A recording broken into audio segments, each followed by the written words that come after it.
کاشانه مهر است اینجا، کوچه به کوچه خانه مهر است اینجا، هر پنجره معنای عشقی جا بدانه، هر قصه ای افسانه مهر است اینجا، در آشیان هر پرست و نغمه عشق، دامان گل پروانه مهر است اینجا، لبریز از عطر پدر، لبخند مادر، جمعی صمیمی خانه مهر است اینجا، چون باغ گل زیباست جمع خانواده، با من بیا کاشانه مهر است اینجا.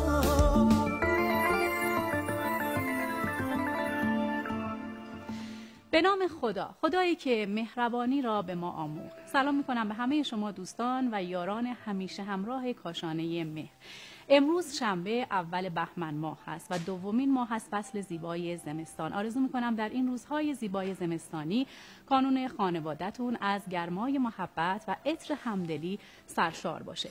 امروز همینطور اولین روز از هفته وقف هم هست که پیامبر گرامی اسلام حضرت محمد مصطفی صلی الله علیه و آله و سلم در این خصوص می‌فرمایند بهشت متعلق به توبه‌کاران و رحمت متعلق به وقف گزاران هست که این روز رو گرامی می‌داریم. در همین ابتدای برنامه درود و سلام می‌فرستیم به ساحت مقدس حضرت احمد ابن موسی کاظم علیه السلام. السلام علیک یا احمد ابن موسی کاظم علیه السلام.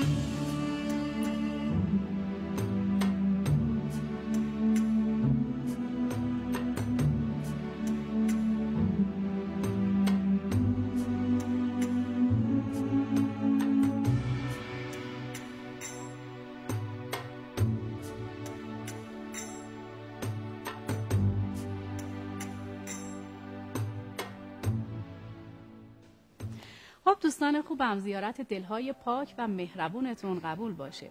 امیدوارم سربلندی، سرزندگی و سرخوشی از آن امروز و هر روز زندگیتون باشه. با کاشانه مهر دقایق و لحظاتی رو امروز با شما هستیم. اما دوستان خدمتتون عرض کنم که در این لحظه یک ارتباط تلفنی داریم با جناب آقای اسدی، مدیر گروه فرهنگی مذهبی امام هادی علیه السلام در خصوص پختن 60 تن آش نظری که ثبت جهانی هم شده. اگر که صدای بنده رو دارید، سلام عرض می‌کنم خدمتتون آقای اسدی. توضیحات بیشتر رو لطفاً شما بفرمایید. منم سلام می‌کنم خدمت حضرت عالی و بینندگان خوب و عزیز برنامه کاشانه مهر. ما در خدمتتون هستیم، ان شاءالله موفق و مؤید باشید. خواهش می‌کنم، سلامت باشین. آقای اسدی لطفاً در خصوص پختن 60 تن آش نظری بفرمایید. توضیحات بیشتر رو شما بفرمایید. حالا ما یک حدود 11 سال پیش این کار رو شروع کردیم. با یک تن شروع کردیم و امروز هم که 11مین سالش هست 60,000 کیلو آش رو انشاءالله بریم آماده میکنیم که تدارک این کار تقریبا میشه گفت که از 6 ماه پیش ما برنامه‌ریزی هاش رو داشتیم و 20 روز هست که برنامه عملیاتی و کارهای اجرایی شروع شده که در حال حاضرم تقریبا کارها الحمدلله رو ریل هست و منظم و مرتب داره کارها انجام میشه که انشاءالله بتونیم میزبان خوبی باشیم برای مهمانان آقا رسول الله. بله، تشکر میکنم از شما. صحبت دیگه ای دارید آقای اسدی؟ ما همینجا دعوت میکنیم از مردم بزرگوار بله.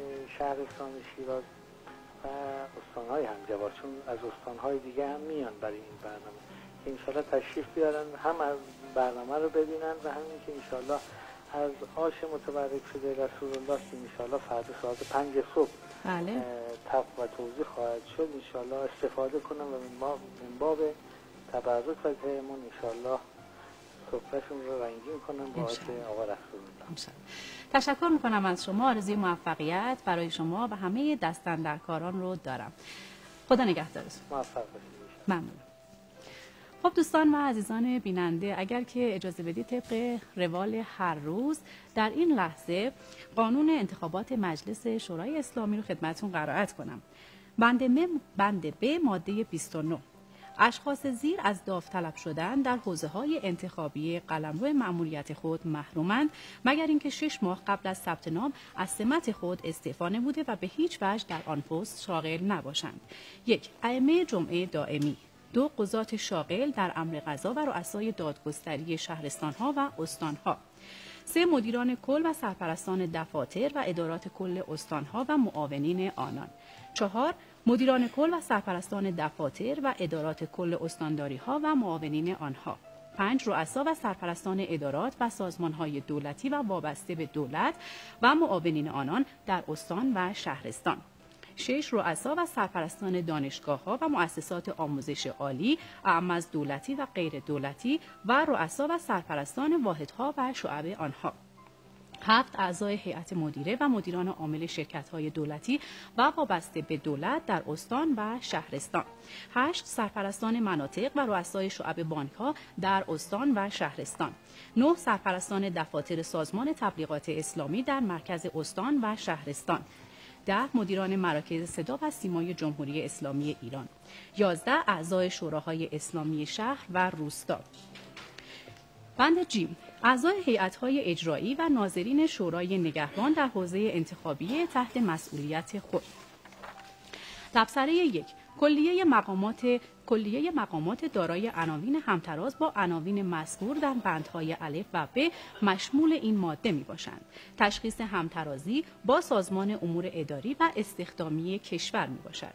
تبصره 2: در مورد کسانی که طبق قوانین استخدامی یا تعهد خدمت استعفای آنها منوط به پذیرش آن از سوی مسئولین مربوطه باشد، قبول استعفا شرط است. همچنین استعفای پرسنل نیروهای مسلح منوط به قبول فرماندهی کل قوا می باشد. خب دوستان و عزیزان بیننده، در این لحظه گوش جان می سپاریم به سخنان گوهربار رهبر معظم انقلاب حضرت آیت الله خامنه‌ای. با هم می بینیم و می شنویم.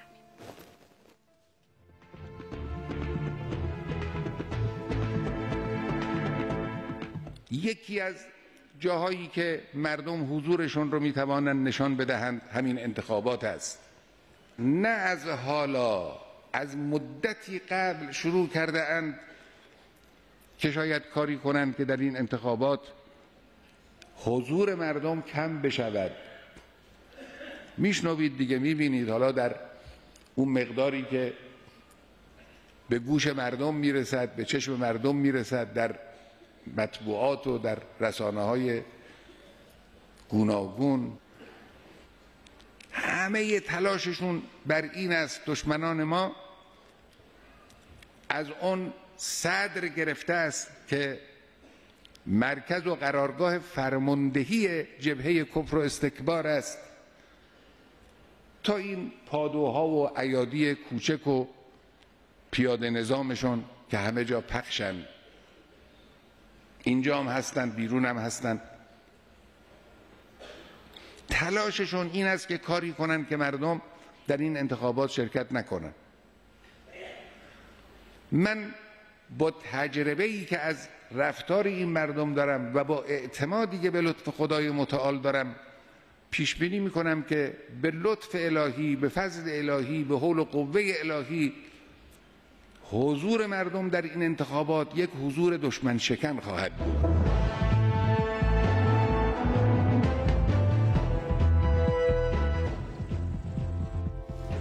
خب دوستان و عزیزان بیننده، انشاءالله که همه ما در فرایند زندگیمون انتخاب‌های خوب و شایسته‌ای داشته باشیم. به خودمون میبالیم و افتخار میکنیم که در زیر پرچم انقلاب اسلامی زندگی میکنیم. دوستان عزیز، طبق روال هر روز امروز هم میهمانان محترمی در کاشانه مهر حضور دارن که بنده این میهمانان عزیز رو که قبول زحمت کردن و به کاشانه مهر تشریف آوردن خدمتتون معرفی میکنم.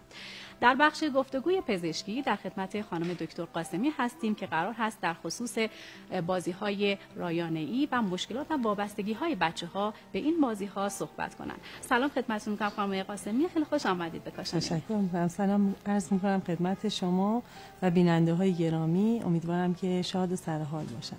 بله در خدمتتون هستیم. ممنون از شما. اما در بخش هنری امروز در خدمت سرکار خانم ارمغانی هستیم که الان در کنار بنده هستن که من سلام عرض می‌کنم خدمتتون خانم ارمغانی. خیلی خوش آمدید به کاشانه مهر. شما و همچنین خدمت بینندگان عزیز برنامه کاشانه مهر و امروز با آموزش توت فرنگی در خدمت عزیزان هستیم. بله در خدمتتون هستیم. فرصت بشه و استفاده کنم. ان شاءالله در خدمت شما هستیم. و اما دوستان در بخش آشپزخانه امروز آقای مسلمان در آشپزخانه حضور دارن که قرار هست که یک غذای خوشمزه را آموزش بدن. به آشپزخانه میریم ببینیم که امروز قرار هست که آقای مسلمان چه آموزشی دادن. سلام عرض می‌کنم خدمتتون آقای مسلمان. خیلی خوش آمدید به کاشانه مهر. در خدمتتون هستیم. بفرمایید. به نام خدا. یاران و همراهان همیشگی این کاشانه. سلام. امیدوارم که روز خوبی رو شروع کرده باشید. برای شما دوستانی که از طریق سامانه پیام کوتاه این برنامه از ما خواسته بودید به شما طرز تهیه خوراک بیف استراگانوف رو آموزش بدیم، این مژده رو میدم که امروز این غذا رو برای شما آموزش میدم. فقط من عرض کنم خدمتتون که خوراک بیف استراگانوف غذایی هست که با گوشت قرمز تهیه میشه و من امروز اومدم اینجا این گوشت رو تغییر دادم و از گوشت سفید استفاده کردم. من امروز از سینه بوقلمون استفاده کردم. شما میتونید از سینه مرغ و یا حتی از گوشت‌های دریایی هم استفاده کنید. مواد لازم رو با همدیگه مرور میکنیم. برای این غذا ما نیاز داریم به سینه بوقلمون پخته شده و ریش شده 300 گرم، سیب زمینی سرخ شده خلالی باشه حتما 300 گرم. ما نیاز داریم به قارچ 200 گرم، فلفل دلمه نیاز داریم یه دونه. من اینجا از 2 رنگ استفاده کردم، یعنی نصف یه فلفل دلمه سبز و نصف یه فلفل قرمز. شما از هر رنگ که دوست داشتید میتونید استفاده کنید. ما پیاز داریم 2 عدد که من اینو از قبل سرخ کردم و سیر 5 حبه که اینم از قبل سرخ کردم. ما نیاز داریم به آب لیمو ترش که من آب یه دونه لیمو ترش استفاده کردم، میشه معادل 1 پیمانه. مایونز که حتما باید کم چرب باشه 1 پیمانه و ماست چکیده این هم حتما کم چرب باشه چون نمیخوایم سس چربی داشته باشه. ما اینجا از دانه کنجد استفاده کردیم، کنجد بوداده است و اینا معادل نیم پیمانه هست. و برای ادویه این غذا من از پودر آویشن استفاده کردم 1 قاشق چای خوری.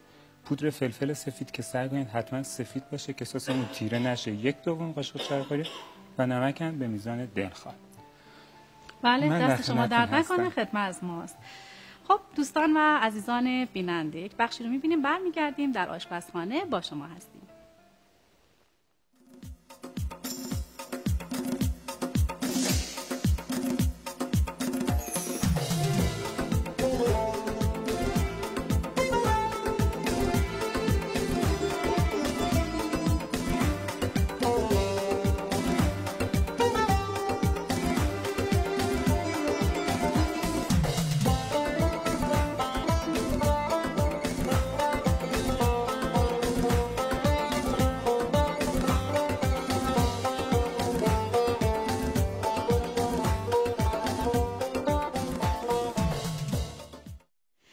دوستان عزیزان بیننده، با آرزوی دقایقی بسیار خوب و لحظاتی شاد برای شما عزیزان در خدمت شما هستیم. الان بنده در آشپزخانه کاشانه مهر هستم به اتفاق جناب آقای مسلمان که قرار هست که یک غذای خوشمزه رو آموزش بدن. بفرمایید آقای مسلمان، ما در خدمت شما هستیم. ما توی مواد اولیه‌مون مقداری فلفل دلمه داشتیم یه دونه.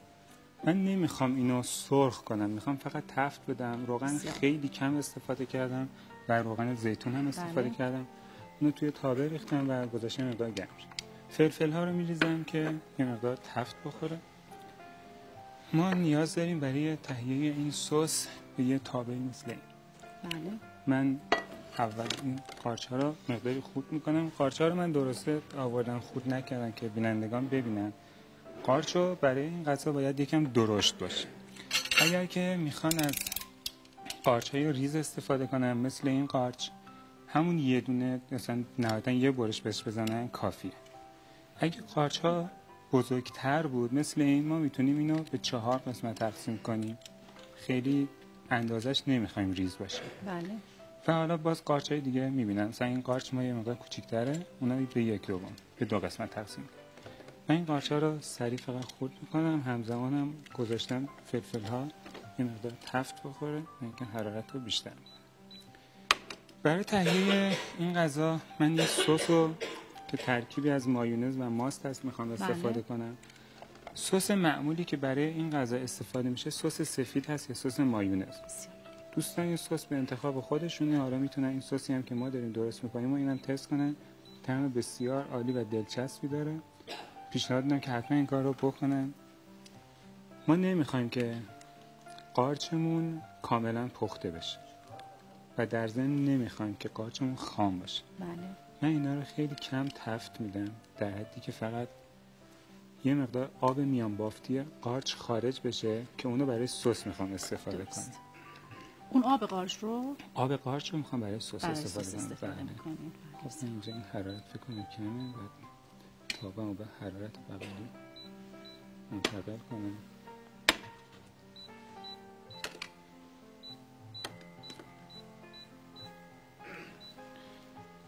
خب ما اینجا فقط قارچ‌ها رو باید خورد کنیم. دوستان دقت کنیم ما توی این غذا نمیخوایم غذای پرچربی داشته باشیم. من اومدم از ماست کم چرب همچنین مایونز کم چرب استفاده کردم. انتخاب از کره میشه استفاده کرد آیه؟ از کره بله میشه، چون این غذا ما خیلی حرارت بهش نمیدیم که کره مشکل ساز بشه، اما خب روغن زیتون بهتر هست نسبت به کره. اما طعم کره رو هیچ کس نمیتونه کتمان کنه. خیلی موثر هست. بله. خب من این قارچ‌ها رو ریختم اینجا. بله. مقداری آب لیمو ترش داشتم من که اینا رو هم اضافه میکنم. ما اینجا اضافه میکنیم آب لیمو ترش هم واسه این که قارچمون تیره نشه، هم واسه اون سسی که میخوایم استفاده کنیم ما نیاز داریم بشه از آب اون قارچ هم استفاده کرد. بله. در واقع این قارچ رو طعمدار هم میکنه یه جورایی آقای بله. الان هم سسمون چون از آب این استفاده میکنم برای سس، هم سسمون ترش میشه. بله. و هم قارچمون الان داره طعمدار میشه. خب من تا قارچم یه مقدار آماده بشه برم سراغ فلفل دلمه ها. بله. چون فلفل دلمه ها نمیخوایم که خیلی حرارت ببینه و تغییر رنگ بده. فقط میخوایم مقداری سبک‌تر بشه. این هنوز یه مقدار دیگه وقتتون داره.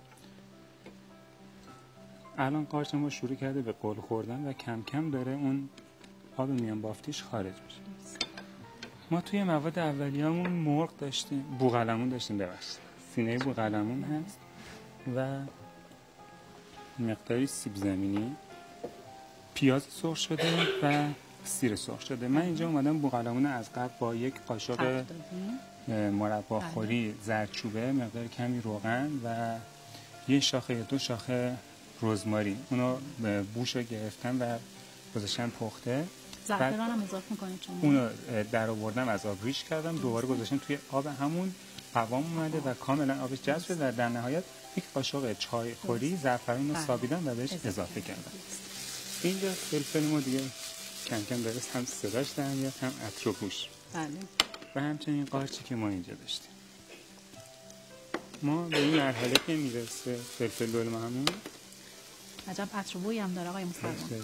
ما نمیخوایم این غذای سرخ شده ای باشه، پس بله. فقط میخوایم با هم تفت داده بشه. بله. اون بوقلمونی هم که ما از قبل اونو طعمدار و مزه‌دار کردیم و ریش کردیم اضافه میکنیم. همچنین اون مقدار سیب زمینی که داشتیم 300 گرم بود، من نصف اون رو داخل مواد میریزم. بله. بقیه رو برای تزیین میذارم که روی غذا استفاده کنم. خب تا اینا رو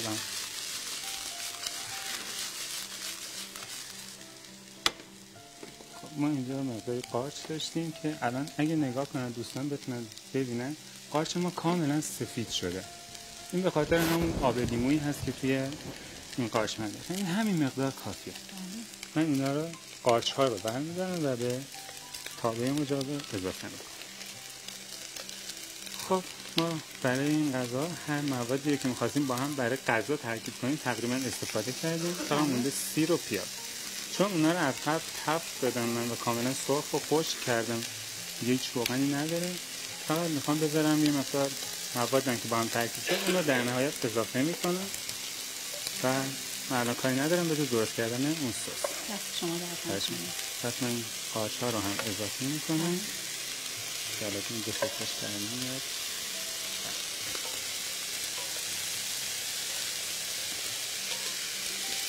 این یه مقدار حراره میده بمونه. ما اینجا چقدر خوب آقای مسلمان این آب لیمو رو که با این قارچ مخلوط کردیم رنگ قارچ رو اصلا عوض نکرد. باعث میشه و حتی این وقتی میمونه تیره نمیشه. بله اصلا تیره نشد. معمولا وقتی قارچ رو تفت میدیم این مقدار رنگ اون قارچ تیره میشه. و حتما دقت کنیم ما نمیخوایم این غذا خیلی تفت بخوره. بله. چون حتی همون قارچمون هم خیلی تفت بخوره باعث میشه آبش کاملا خارج و خیلی کوچیک میشه. ما توی دستور موادمون برای سس مقداری مایونز داشتیم، یک بمونه، حتما کم چرب باشه. بله. و غیر از این باشه سس ما چرب باشه. ما نیاز داریم به کنجد، اینم نیم پیمانه اضافه میکنه. من ماست لحظه آخر اضافه میکنم که باید همش بزنم. پودر آویشن داریم، یک قاشق که نصفش رو به اینجا اضافه کنم، نصفش به این. پودر فلفل سعی کنید حتما سفید باشه، چون اگر فلفل سیاه یا قرمز استفاده کنید باعث میشه سسی که ما درست می‌کنیم یه مقدار تغییر رنگ میده یا تیره تر میشه. اما فلفل سفید واقعا رنگش سفیده، هیچ تغییر رنگی توی سسمون ایجاد نمی‌کنه. خیلی‌ها به من تماس گرفتن و گفتن این فلفل سفید منظورتون چیه؟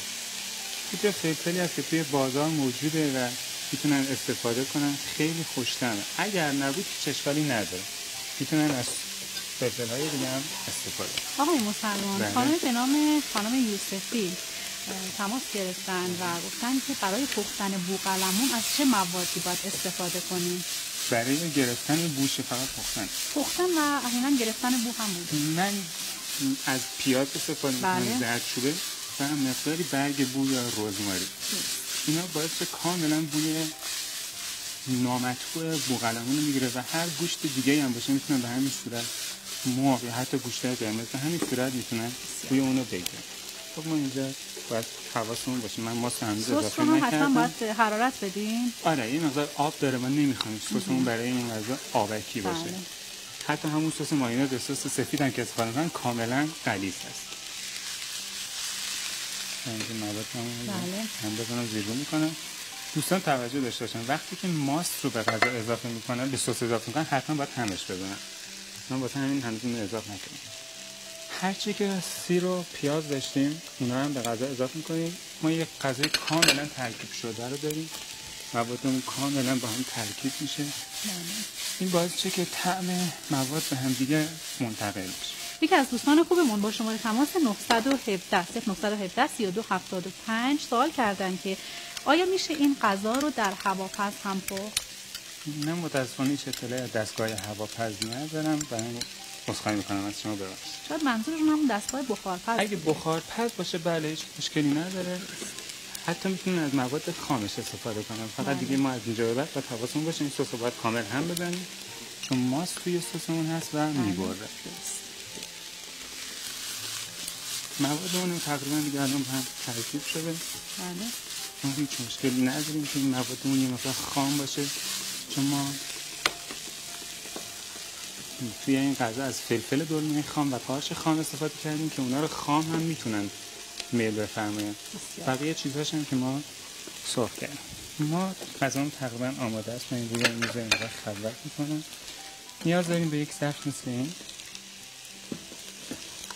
باید فقط حواسم باشه این سس میباره. آقای مسلمان باز هم تماس داشتیم با شماره تماس 917 96 75 سوال کردن که چطور میشه یک چیپس خوب رو سرخ کرد که اون چیپس هم نسوزه، یعنی اون سیب زمینی هم نسوزه در واقع، هم رنگ خودش رو حفظ کنه همین که خیلی خوش‌طعم و خوش بشه. اگر دوست دارین سیب زمینیتون روشن باشه حتما باید روغنش تازه باشه، یعنی از روغنی که قبلا استفاده کردن الان معمولا توی همه خونه‌ها دیگه دستگاه سرخ کن هست که بعد از این مقدار که استفاده میکنه رنگ اون تیره میشه.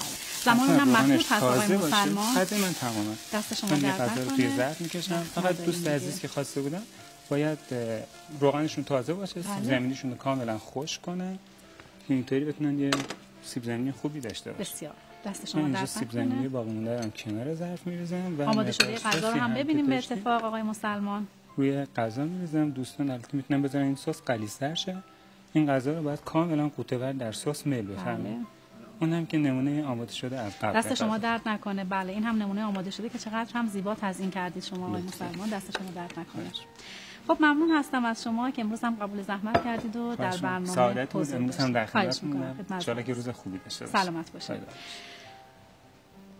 خب دوستان و عزیزان بیننده، همچنان با ما یار همراه باشید. در بخش کارشناسی با شما هستیم.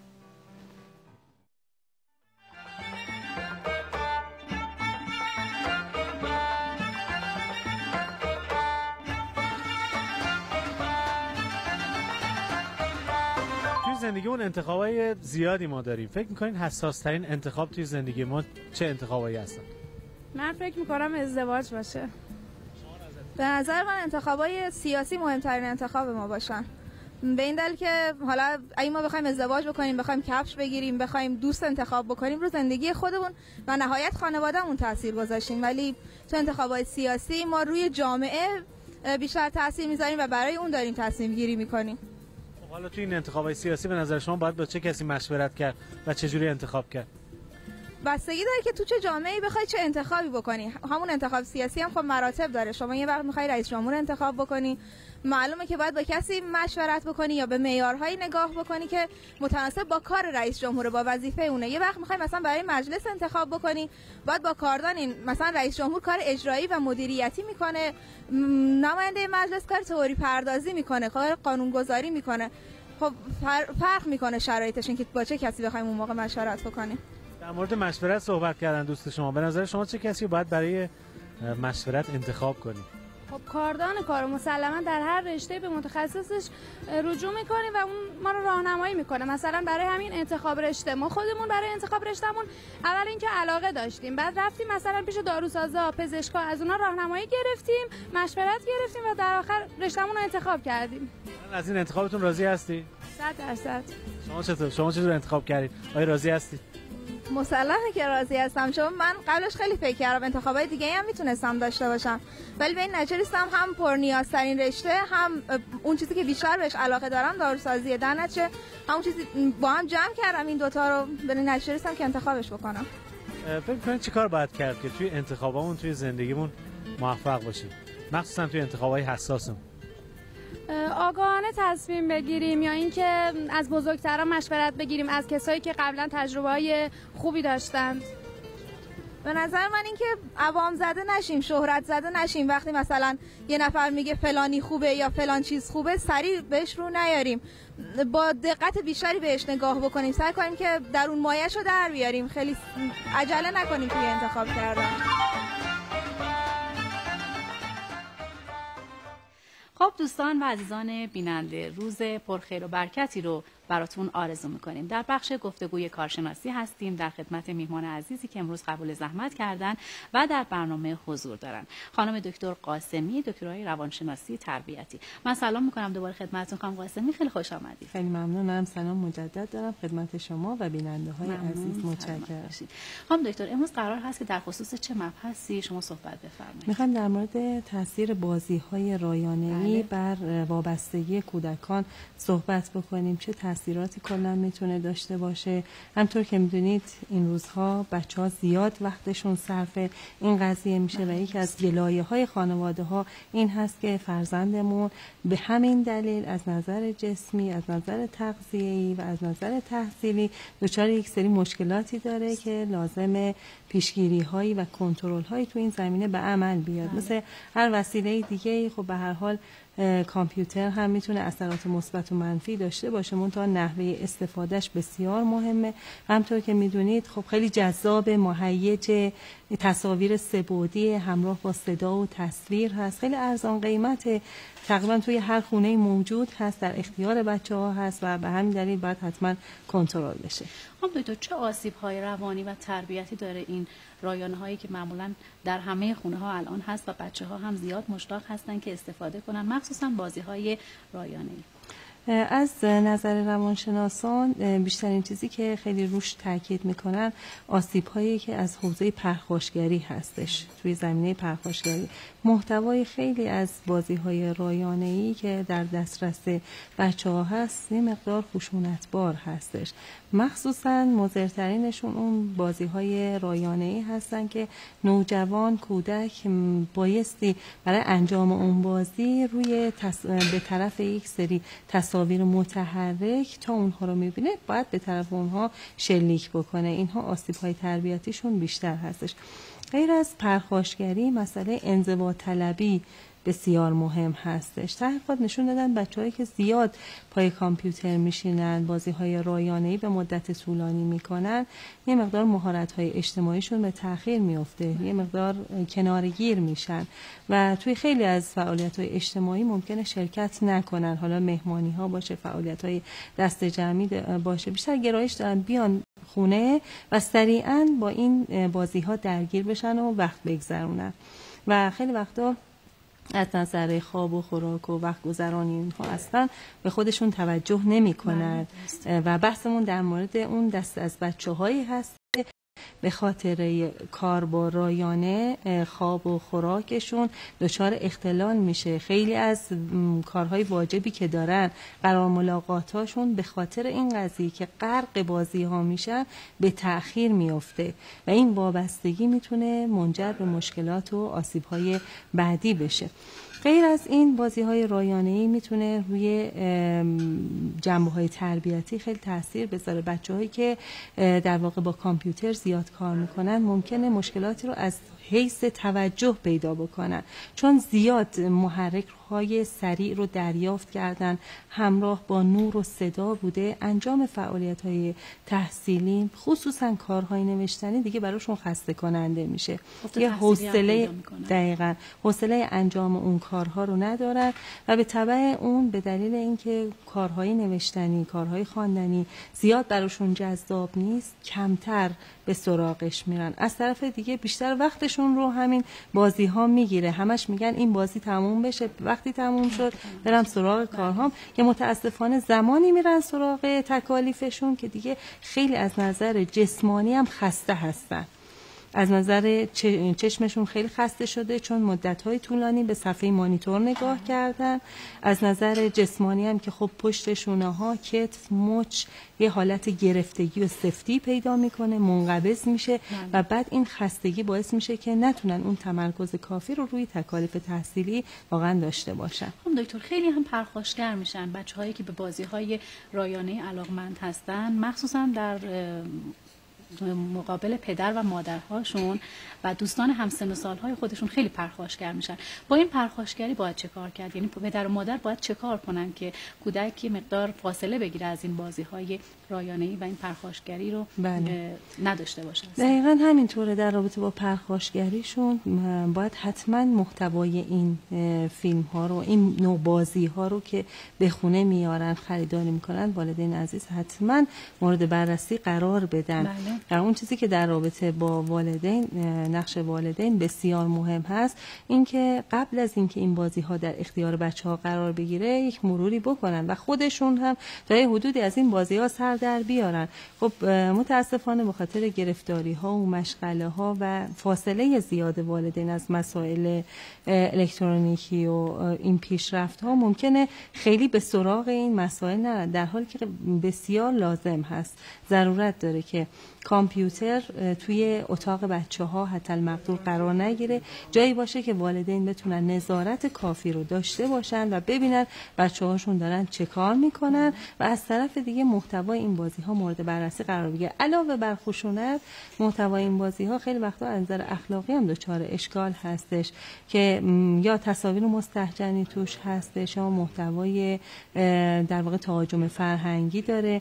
اینی که باید حتما این بررسی صورت بگیره که ببینیم چه تاثیراتی میتونه بر فرزندمون داشته باشه و اگر تاثیراتش خوب نباشه اونا رو کنار بذاریم، به خصوص اون بازی هایی که مستلزم اینه که بچه‌ها به طور طولانی یک محرکی رو تحت نظر قرار بگیرن و اون رو از بین ببرن. این میتونه حس و عاطفه اونها رو کمرنگ بکنه و زمینه‌های کمرنگ شدن همدلی و همدردی رو توی بچه‌ها به وجود بیاره. بله، بسیار خوب.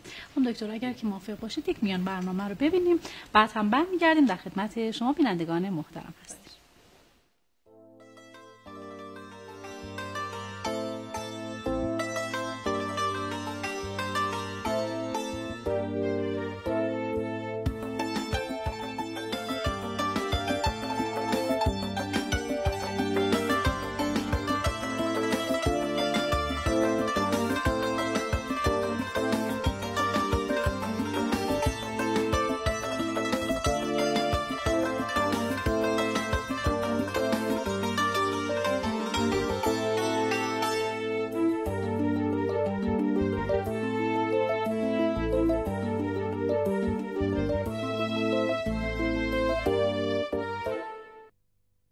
خب دوستان بیننده، روز بسیار خوبی براتون آرزو میکنم. در خدمت شما هستیم در کاشانه مهر با بخش گفتگوی پزشکی که مشکلات و وابستگی های کودکان به بازی های رایانه‌ای هست. الان هم خانم دکتر یک تماس تلفنی داریم که اگر که صدای بنده رو میشنوید، من سلام عرض میکنم خدمتتون. روز شما بخیر، بفرمایید.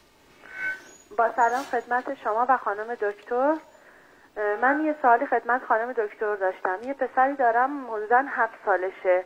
خیلی پای کامپیوتر میشینه، یعنی همش گریه میکنه، بازیای جنگی، تفنگی اینا رو میخواد بازی کنه، مثل بازیای GTA میخواد همش بازی کنه و اصلا نمیتونم مهارش کنم که چجوری بهش بفهمونم که این بازی برای سن شما خوب نیست. یا همش داد میزنه، همون حرکتایی که تو بازیه تو خونه انجام میده. هر جا میبرمش گریه میکنه، میگه من باید حتما برم گیم نت بازی GTA رو بازی کنم. حالا میخواستم به خانم دکتر بونم یه راهکاری جلوی پای ما بذارن که ما چجوری این وابستگی رو ازش بگیریم، یا چجوری کاری کنیم که دیگه اصلا طرف گیم نت و بازیای کامپیوتری نره، چون واقعا اخلاقش خیلی عوض شده. بله، تشکر میکنیم از شما دوست عزیز. بله، تشکر میکنیم. با شما خداحافظی میکنیم. خیلی ممنون. خدا نگهدارتون. ما تشکر از تماس این بیننده گرامی. بیشترین مشکلشون در رابطه با وابستگی این فرزند به بازی‌های رایانه‌ای هست. اگر می‌خوایم وابستگی بچه‌ها نسبت به این قضیه کمتر بشه، نیاز داریم که در وهله اول فعالیت‌های جایگزین رو داشته باشیم که برای بچه‌ها واقعا جذاب باشه. از جمله اینکه وقت بیشتری رو توی سایر فعالیت‌ها صرف بکنیم. مثلا اگر این گرایش رو براش ایجاد بکنیم که بره باشگاه‌های ورزشی، توی فعالیت‌های جسمی درگیر بشه، یا اینکه مسافرت، رفتن به کوهستان، این جور برنامه‌ها میتونه جذابیت بسیار زیادی برای بچه داشته باشه تا به تدریج اونها رو کنار بذاره. البته من این نکته رو متذکر بشم که کنار گذاشتن این قضیه کار ساده‌ای نیست، یه مقدار زمان میبره خواه‌ناخواه که والدین عزیز باید صبر و تحمل داشته باشن و به تدریج اون رو کودک کنار بذاره. حتما محدودیت‌های زمانی برای گیم نت رفتنش در نظر بگیرن و سعی کنن اون رو محدودش بکنن به فقط روزهای تعطیل هفته و در مورد مضراتش هم با کودکشون صحبت بکنن که با استدلال، با منطق، که چه مضراتی میتونه از نظر جسمی، از نظر روانشناختی و تربیتی و تأثیری که روی مسائل درسی میتونه داشته باشه. خب دکتر، در خصوص اعتماد به نفس کودکانی که خیلی علاقمند هستن به بازی‌های رایانه‌ای، شما توصیه‌ای رو به پدرها و مادرهای عزیز دارید؟ خب تحقیقات نشون دادن که بازی‌های رایانه‌ای باعث میشه که چون جنبه ساختن و پرداختن توش وجود نداره و کودک بیشتر در قبال اون منفعل هستش، یه مقدار خود اتکایی و ابتکار شخصی بچه رو پایین میاره و به دنبال اون اعتماد به نفسش کم میشه و همین دلیل بیشتر والدین باید سعی کنن بازی‌هایی برای این کودکان فراهم بکنن که جنبه ابتکار و خلاقیت توش وجود داشته باشه، یعنی بتونن کارهایی رو انجام بدن که داستانهایی رو بسازن، نقاشی‌هایی رو خودشون به وجود بیارن. اثرات مثبتش خیلی بیشتره نسبت به بازی‌هایی که فقط کودک منفعل کنار اون نشسته و بعد توی دنیای واقعی احساس میکنه که نمیتونه کاری رو انجام بده و این ابتکار و خلاقیتش رو پایین میاره. بنابراین این نکته هم نکته بسیار مهمیه که اولا استفاده به مدت طولانی نشه، چون کودک به مرور زمان منفعل خواهد شد. دوما بازی‌های فعال، خلاق، سازنده و گروهی رو بیشتر مد نظر قرار بدن. خب دکتر، حالا در کنار این مشکلاتی که بازی‌های رایانه‌ای داره و این وابستگی‌ها، فوایدی هم داره این بازی‌های رایانه‌ای؟ مثلا جنبه‌های مثبت هم داره، بستگی داره چه بازی باشه، ولی در کل میتونه به عنوان یک وسیله کمک آموزشی مورد استفاده قرار بگیره. در حال حاضر بازی‌های آموزشی بسیار مفیدی وجود دارن که دانش آموزان میتونن برای تمرین مهارت‌ها از اون استفاده کنن. مزیت اونها اینه که فقط به یک بار محدود نمیشه. اگر دانش آموزی یاد نگیره، مجددا میتونه تکرار کنه، مرور بکنه تا اون مهارت رو خوب مسلط بشه درش. و از طرف دیگه میتونه خیلی از مفاهیم ریاضی رو از اون طریق یاد بگیره، مفاهیم اجتماعی رو یاد بگیره که بسیار کمک کننده هست تو این زمینه. به عنوان یک وسیله کمک آموزشی. بچه‌ها میتونن نقاشی بکشن، از طریق اون اگر رنگی رو بخواد تغییر بدن این امکان وجود داره که این کار رو انجام بدن در مدت زمان کوتاه. بنابراین این زمینه آموزش رو میتونه فراهم بکنه. مهارت‌های هماهنگی چشم و دست، مهارت‌های ظریف انگشتان رو میتونه در واقع تقویت بکنه. یک سری بازی‌ها هستن که جنبه خلاق دارن، میتونن به گسترش خلاقیت بچه‌ها کمک بکنن. بازی‌هایی که سطح دقت بچه‌ها رو بالا میبرن و در تمرکز بسیار مؤثرن و حتی بعضی از روانپزشکان معتقد هستن که وقتی بچه‌ها از بازی‌های رایانه‌ای استفاده میکنن احتمال اینکه به قرص‌های مسکن و آرامبخش در واقع نیاز پیدا کنن کمتر خواهد. بله، ممنونم از شما. خب دوستان بیننده، یک میان برنامه رو می‌بینیم، برمیگردیم در خدمتتون هستیم با مبحث کارشناسی.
بینندگان محترم، تصاویر بسیار زیبایی رو دیدیم از فصل زیبای زمستون. امیدواریم که کانون خانواده‌تون همیشه گرم و پر از شادی و نشاط باشه.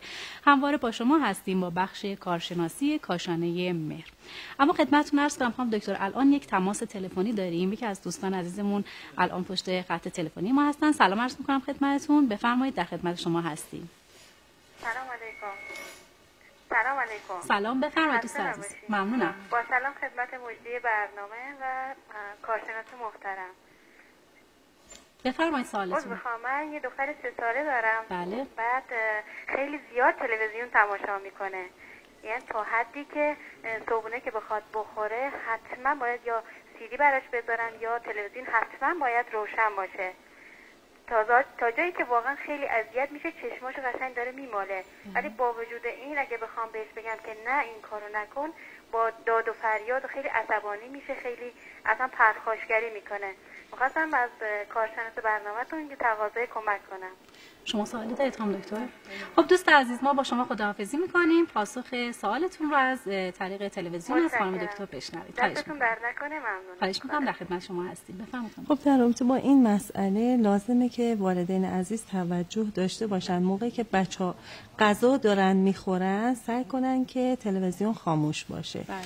چون به طور کلی تلویزیون دیدن به طور طولانی و مستمر باعث میشه که توجه و تمرکز کودکان کم بشه و موقع غذا خوردن هم این میتونه توی اشتهاشون تاثیرگذار باشه. این به صورت یه عادت اشتباه در اومده. بهتره که به تدریج این رو حذفش بکنن. ممکنه در ابتدا بچه‌های مقدار مقاومت نشون بدن، ناسازگاری نشون بدن، ولی بعد از مدتی نسبت به این نظارت و کنترل در واقع عادت میکنن و این عادت رو کنار میذارن. بله.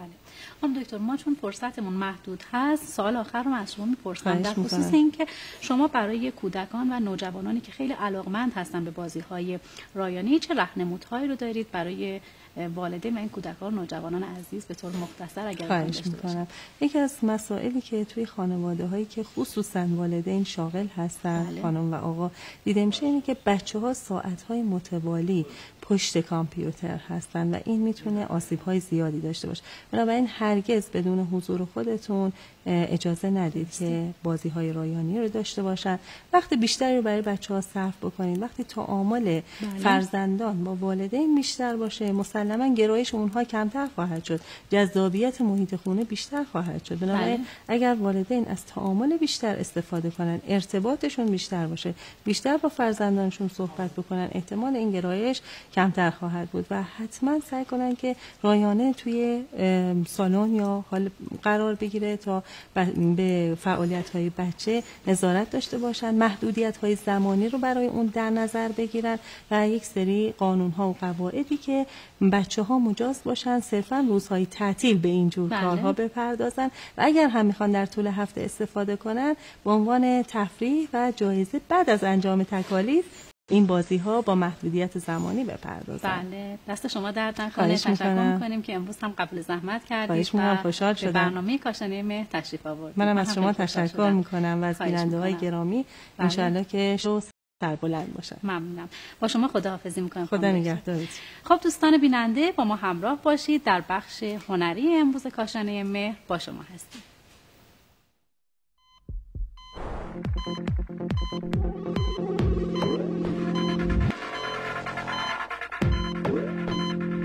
امروز در مورد اثرات دیابت بر روی بیماری‌های قلبی می‌خوایم صحبت کنیم. مشکل اساسی که در مورد دیابت وجود داره این هست که گاهن بیمار قبل از اینکه علائم کلینیکی دیابت بروز پیدا بکنه دچار یک حالتی میشه که اون حالت رو اصطلاحاً بهش پیش دیابت میگن و گاهن در بعضی از موارد اون رو سندروم متابولیک میگن. در سندروم متابولیک بیمار قند خونی بالاتر از 110 میلی گرم پر دسیلیتر داره. این بیماران دارای تریگلیسیرید بالای 150 هستند و HDL پایین دارند و این بیماران افرادی هستند که دور شکم اونها به شدت بزرگه. مثلا در آقایان بیشتر از 102 سانتی متر و در خانم‌ها بیشتر از 88 سانتی متر است. باید عرض کنم خدمت شما که سندروم متابولیک یا این سندرومی که اصطلاحاً سندروم پیش دیابتیک بهش میگن، تشخیص اون و درمان اون بسیار با اهمیت هست. چرا که گاهن بیمارانی دیده میشوند که بدون اینکه علائم دیابت کلینیک رو داشته باشن به راحتی به بیماری‌های قلبی مبتلا شدن و بعداً بررسی‌هایی که انجام میشه میبینیم که این بیمارانی هستند که بعدها مبتلا به بیماری قلبی میشن. این سندروم در حقیقت به میزان 2 تا 3 برابر نسبت به افراد همسن خودشون ایجاد بیماری قلبی میکنند. بنابراین تشخیص و درمان این سندروم یا این در حالت پیش دیابتیک بسیار ضروری و اساسی است. گفته میشه که اگر حداقل 3 مورد از موارد زیر وجود داشته باشه تشخیص مسجله. یعنی اگر HDL بالا پایین داشته باشیم، LDL بالا داشته باشیم یا تریگلیسیرید بالاتر از 150 داشته باشیم، این به عنوان سندروم متابولیک گفته میشه. البته یه سری از علائم دیگه هم هستن که به تشخیص کمک میکنن که خدمت شما عرض کردم. یکی این که چاقی دور شکم و دیگری این که بیمار میزان انسولین خونش بالا باشه. جالب هست که بدونیم این بیماران علیرغم این که میزان انسولین خونشون بالاست دارای قند خون نسبتاً بالاتری هستند. دلیل این که چرا واقعاً علیرغم این که انسولین خون در این افراد بالاست قند خونشون کمی بالاتر از چی هست، اینه که در این سندروم تمام سلول های بدن نسبت به انسولین مقاومت نشون میدن و این زمینه رو بروز میکنه که در آینده ابتلا به دیابت رو تشدید میکنه. در حقیقت ثابت شده که دیابت در دهه‌های اخیر نسبت به سابق به شدت در حال افزایشه. علت اون چیست؟ چرا دیابت در حال افزایشه؟ آیا خدمات بهداشتی کمتر انجام میگیرد؟ آیا درمانهای ناکافی انجام میگیرد؟ نه، دلیل آن صنعتی شدن، کم تحرکی و استفاده از غذاهای فست فوده. در مورد اینکه ما چه کار باید بکنیم تا بتونیم دیابت رو کنترل بکنیم و علائم پیش دیابتی رو تشخیص بدیم، انشاءالله در مبحث بعدی با همدیگه صحبت میکنیم. با امید دیدار تا برنامه بعد.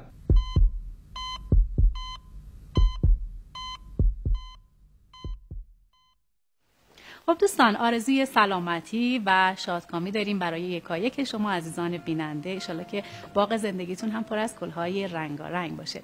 در بخش هنری امروز در خدمت دوست عزیز هنرمند خانم ارمغانی عزیز هستیم که قرار هست که گیاه توت فرنگی رو آموزش بدن. سلام خانم ارمغانی. سلام عرض می‌کنم مجددا خدمت همه عزیزان.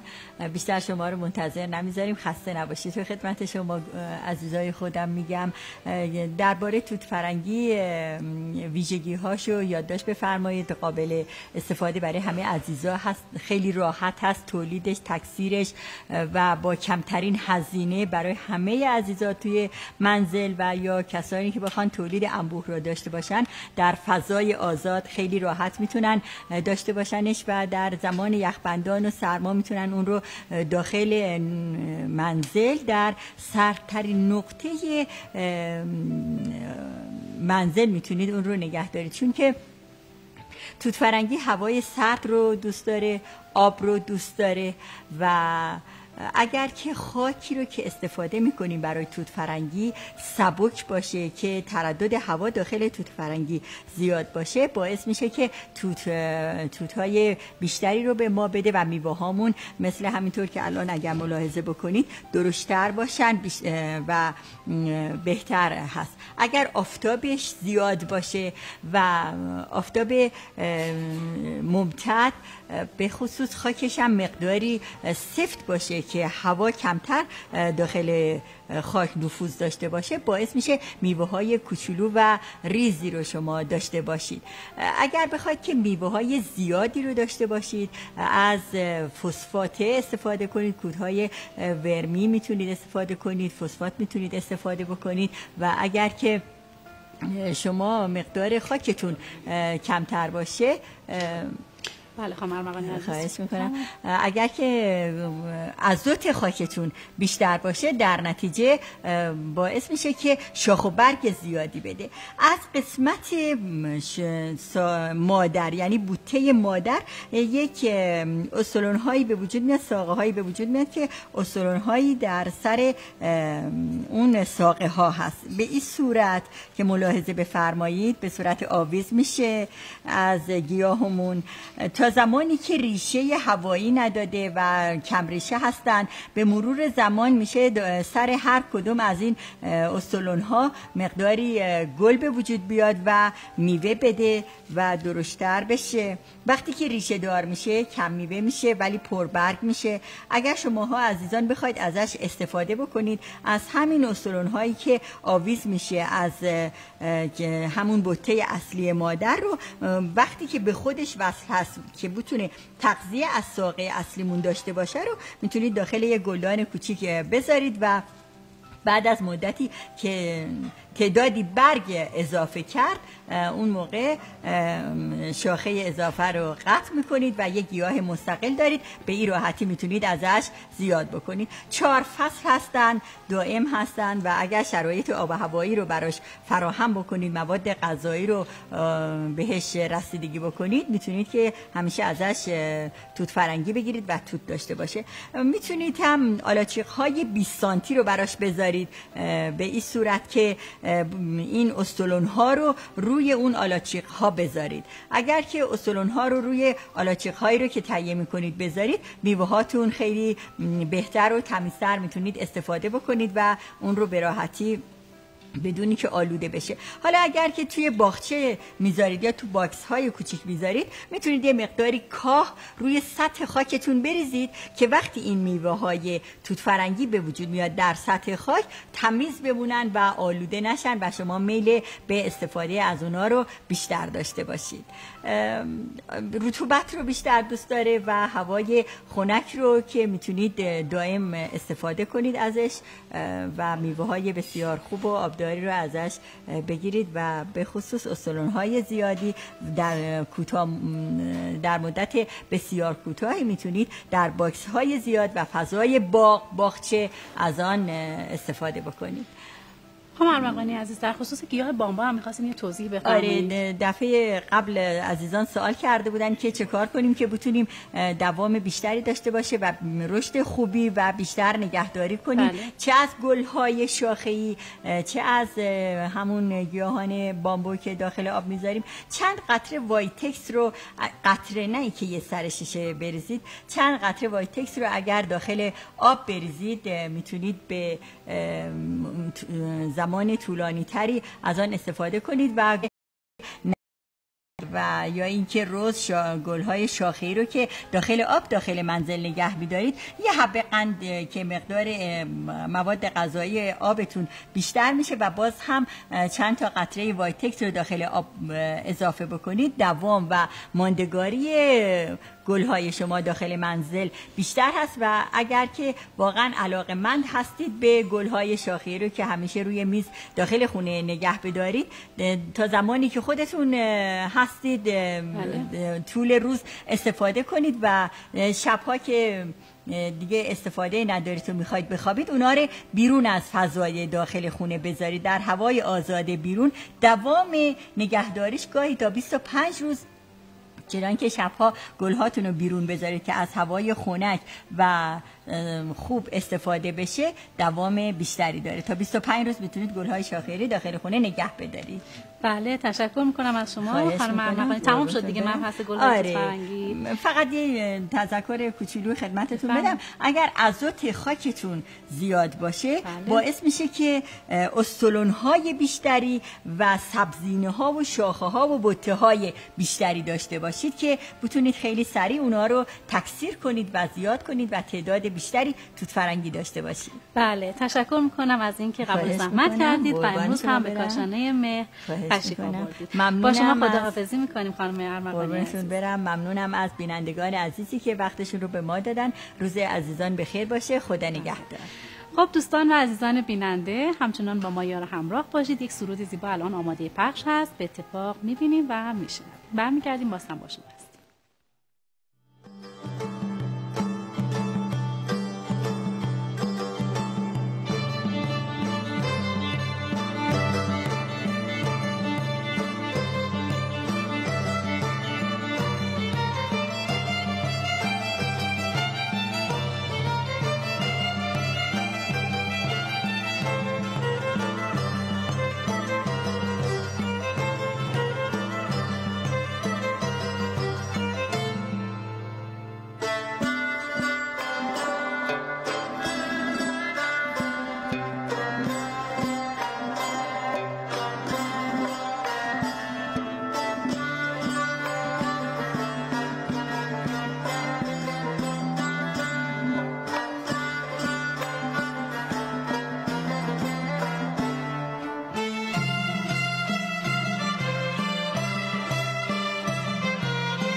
خدایا عمر من آب روون شد، بهاری خنده زد، جلدی خزون شد، تشه برقی زد و بره تراقی، پسش بارش گرفت و آسمون شد.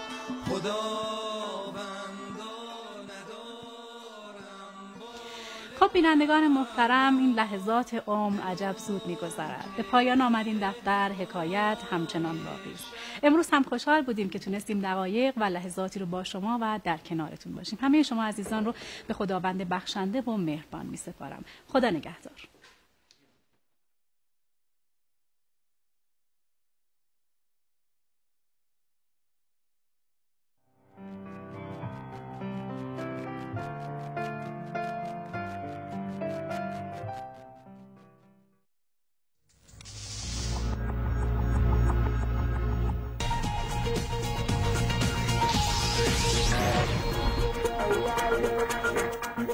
در فرهنگ اصطلاحی